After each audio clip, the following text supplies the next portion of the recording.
Welcome back to the channel, folks. Today's video we're going to be looking at the kind of road infrastructure, stream crossing that you need on your property in order to do a commercial harvest. That's where you're bringing big equipment onto your property to hopefully make you some money and also hopefully improve your woodlot. Okay, so off our private lane in order to do a commercial harvest. So this is not just a personal firewood or anything. This is to have big equipment come in and harvest and work on your woodlot. So we're talking tractor trailers around here that are approximately 82 foot in length and with loads, carrying out loads of about 30 ton. So this area here was all compacted and put gravel down with a dozer and truck. Probably 4 or 5 years ago. 4 or 5 years ago. And of course it's starting to grow up because this part of the road here has not been used since the commercial harvest, because we access the property with our own equipment just down here a ways. Down where you see it turn to the left, our road just comes down off the slope there. It joins it from there.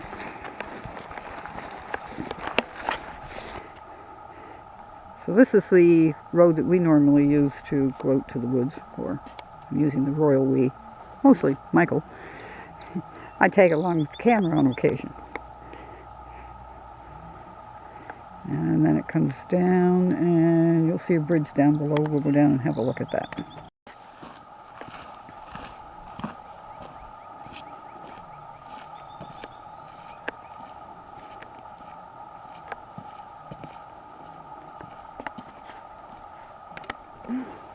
In our jurisdiction, and likely in most locations in North America, if you're going to cross an identifiable stream, you need to have a permit, and it normally has to be a qualified, certified installer who supervises and manages that project. And we have a bridge on the property that you'll see on a later video that I have built myself, but that's not one we're going to use for commercial harvesting. We couldn't use it for commercial harvesting. Well, you could try, but it wouldn't work well because it was never designed for that. For this here, you need somebody who knows what they're doing because the loads are tremendous. So for this project, we had, I don't know how many dump truck loads of riprap to put along the bank and keep any erosion down. And the actual structure is a 48-foot long trailer that was cut in half and transported here and then put in place with an excavator. In case you're wondering, I'm not a cat person. Anyhow.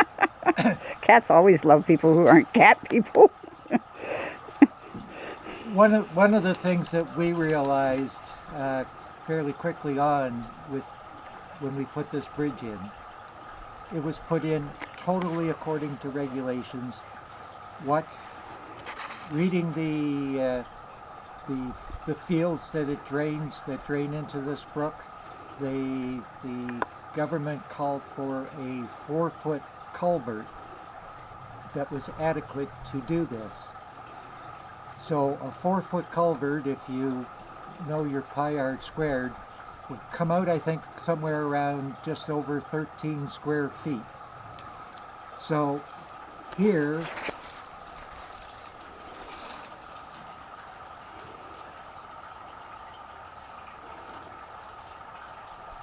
that's somewhere just under 3 foot.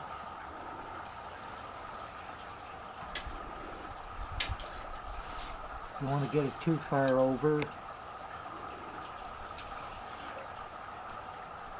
I think we can say it's pretty much 3 foot by 7 foot. So that's 21 square feet. Almost double the capacity that was required. Okay? Should be perfectly safe for that 100-year event. Except within, I think, 2 years of installing the bridge, in September, it was about 100 millimeter rain, took out bridges and culverts and so on throughout a lot of Kings County. This road flooded over because the water could not be handled by this bridge. And I'll show you exactly what kind of area flooded.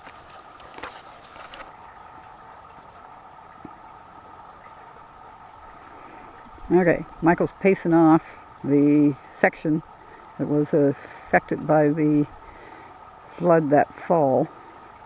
It was quite a big area.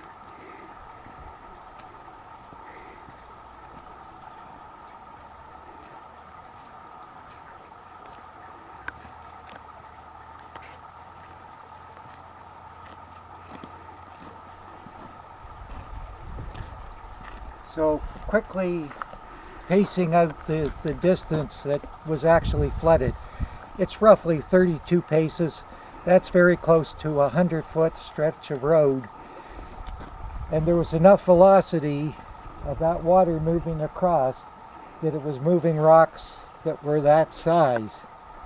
Yeah, they were pretty large. So our experience here would be we built with a capacity of at least 50% more than was required, and I would say there was probably as much water going over this road as there was going through the bridge. So that means we had half of what we really needed. Climate change, yes, climate change. I'm assuming that's where you're going with this? You just hasn't said the word, so I wanted to clarify. Oh, I love to say the word. Well, not really, but not afraid of it. Yeah, this is not going to be a 1 in 100-year event. So I have no recommendation in terms of specifically how large or over-specified you should be. But whatever you think is the minimum, go way further. To at least double, triple. Yep. The other thing, and we'll show you with one of our other bridges that I built, ways to construct that might save you from virtually any overflow. That won't be in this video, though. No. That'll be in a subsequent one. All right, so where I'm standing here, this is the original deck that was on the trailer, and then here there were 2-3 of us or more. This is a drive strip that makes it possible for heavy vehicles to cross safely, and there's 2 layers of 2-inch rough sawn hemlock. Hemlock's extra strong? Nope, extra good for weathering. Ah, okay.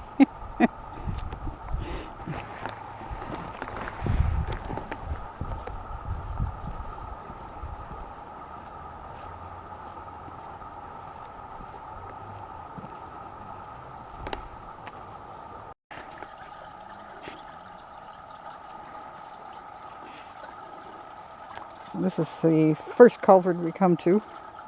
There are several. And I believe this was built up a fair amount, wasn't it, Michael? What, this here? This section? It runs close to capacity at heavy times in the spring, because it's getting water from 2 locations, from up on this side and then up over on this side. And this is all just water running off the side hill. There's no actual brook right along here. Right. This is somehow a significant depression. that occurred in the road this spring. No idea. There's no running water here. This has been driven over with tractor trailers 50 plus times, and it hasn't done it in 11 years. This year, for some reason, it just decided to create a sinkhole. Yeah, it looks like what, 4 or 5 inches anyway? Oh, 6? that's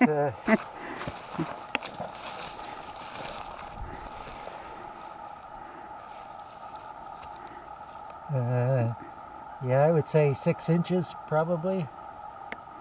Now I notice off to the right there's a little round hole there. Is that just a deer track, or is it falling in down there too?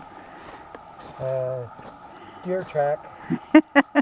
Deep deer track. But also one of those puffy areas where the ground kind of puffs up with the frost in it. And whether this is similar, I don't know. because there are some kind of cracks running down.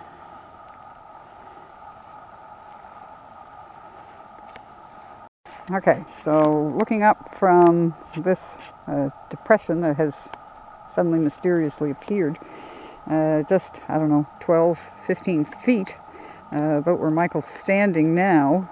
A few years ago, he had the ford quite badly mired in the mud. So just a second, I'll get Michael to give you a little idea what that was about. Not going to bore you today, but at some time in the not too distant future, we may try and do a reenactment of actually what went on here for further information. It was quite a mess at the time. When we first came to the property in 2009, this piece of road here was so bad that not even an ATC could use it. Because of rutting by the ATCs up near the top of the hill, water started to come down, and of course when you get a slope as steep as this, it accelerates and starts to erode. And there was one spot just about halfway between here and the top that there was a hole about 4.5 foot deep. I think it was more than that. I'm 5 foot and I think it was over my head. In fact, what we usually did is we'd go off the road up into the stand and walk all the way down through the stand and get back on the road down at the bottom. Yeah, it was virtually impassable even for foot traffic at the time. But there was about 600 feet between the washout. It had no traffic on it for years, so parts of it were growing up with alders. Some of it was just soaking wet and poorly drained. I think I got the Universal in 2010, got a backhoe somewhere, I think during the summer, worked all fall, and it took into, I think, the following spring to get this road totally rehabilitated. But what you're seeing now has all been redone by an excavator to make this into a commercial road. What I was doing was simply building a tractor road that I could take the tractor over. Right, so at least we could get access on this end. Yes. So what's the message? Keep ATVs off wet roads? If you have sensitive property, you have to make sure that it's not being used or abused during times that it's sensitive. Another of our culverts, taking the runoff from off the hill.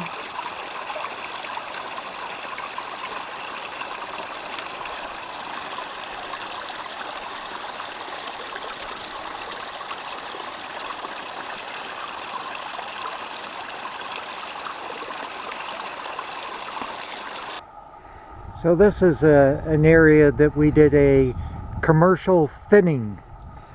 Commercial thinning means that you're taking out product that's saleable, even though over 90% of what came out of here was essentially pulpwood, which means it could be down as small as 3 inches, I think, at the small end. So it's basically here cutting out the garbage, fir, white birch, leaving the good stuff. There's red spruce, yellow birch, cedar, one or two white ash. Occasional maple. But if you look at the debris, it's messy. Yeah, it doesn't look pretty. Nope, it certainly doesn't.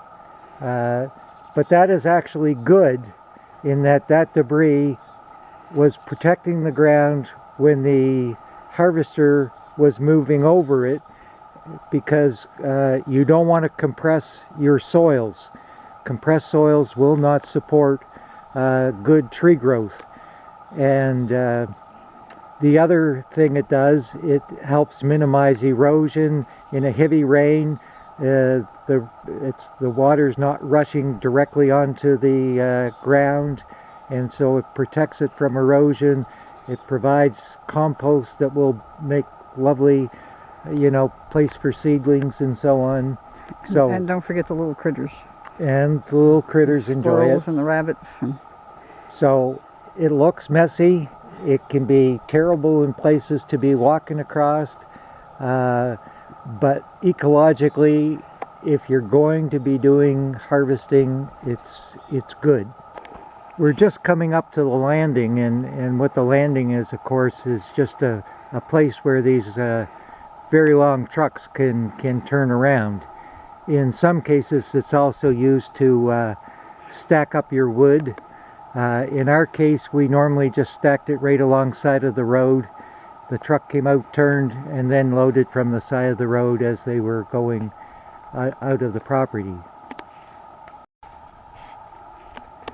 So the big trucks would come up. Usually they would be coming up and unloaded, pull straight up along this section, and you'll see the road continues on, but it hasn't been upgraded for the heavy trucks. The equipment for the harvesting did come out here, but the trucks stopped here. So then they would back up and back in, so that the back of the trailer was back pretty much where Michael is down there. Hi, Mikey! And then pull out, head back down the road, and pick up the wood that was piled along the side of the road. So the key thing about your landing is it has to be strategically located within your woodlot. Contractors who are coming in are only going to go so far from that landing to bring out trees. I believe here the maximum, what they call portering distance, is around 400 meters.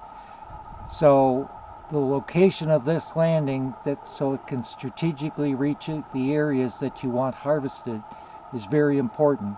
So again, some professional advice and consultation with your forester is always a great idea before embarking on this kind of a project. So this section is just past the landing, and you can see it's all been part of that commercial thinning that we had done a few years ago. And it took me a while to kind of get past the it's ugly stage, because it had been all nice and green. Remember that green myth? But the trees that have been left behind are doing well, and they are the species that we want to see populate the woodlot in the future. So we took out a lot of fir, a lot of birch, and a little bit of some other stuff, but it was mainly the fir and the birch. Have left yellow birch, maple, red spruce, and whatever few pine. There weren't any in this actual section. And I know it'll come back, even though it doesn't look as pretty right now. There are sections that weren't logged over, so that we still have sections that are nice and green if I need to go sit under the trees. course, the danger of opening up your woodlot when you get heavy winds like we've had this past winter, you end up with more of these blowdowns, wind throws, whatever you want to call them. See, there's another cedar over on this side who's pretty much down, but straight ahead there, that's, Michael calls this buddy Mr. Big Ash. He's perhaps one of the oldest ash trees on the property, so at least it's opened up lots of space for the ash to seed down and maybe fill in this space instead. So thanks for watching, guys. Be happy to answer any questions, see your comments, hit subscribe, hit that notification bell so you'll know when we upload again, and we'll see you next time.